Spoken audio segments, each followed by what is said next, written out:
Episode number 35. Come, choose your path, replied Josak. Well, said Porthos to Aramis, we must do something. Monsieur is full of generosity, said Athos. But all three reflected upon the youth of D'Artagnan, and dreaded his inexperience. We should only be three, one of whom is wounded, with the addition of a boy, resumed Athos. And yet it will not be the less said we were 4 men. Yes, but to yield, said Porthos. That is difficult, replied Athos. D'Artagnan comprehended their irresolution.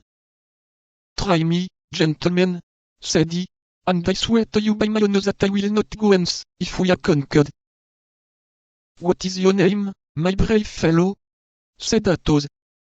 D'Artagnan, monsieur. Well, then, Athos, Porthos, Aramis, and D'Artagnan, forward! Cried Athos. Come, gentlemen, have you decided? Cried Josak for the 3rd time. It is done, gentlemen, said Athos. And what is your choice? Asked Josak. We are about to have the honor of charging you, replied Aramis, lifting his hat with one hand, and drawing his sword with the other. Ah! You resist, do you? Cried Josak. S blood, does that astonish you? And the 9 combatants rushed upon each other with a fury, which however did not exclude a certain degree of method.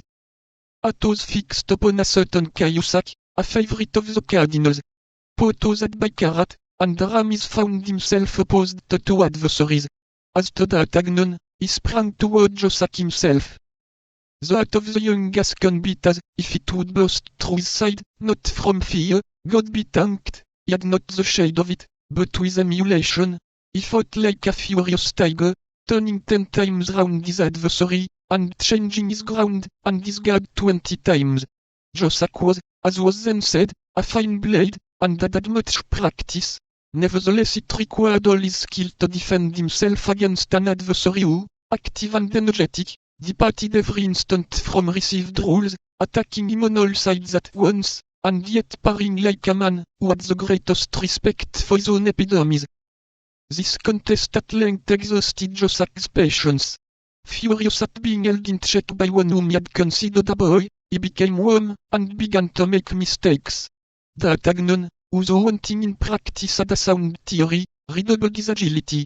Josak, anxious to put an end to this, springing forward, aimed a terrible thrust at his adversary, but the latter parried it, and while Josak was recovering himself, glided like a serpent beneath his blade, and passed his sword through his body.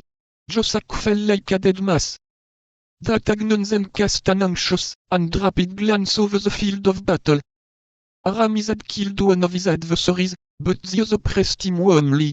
Nevertheless, Aramis was in a good situation, and able to defend himself.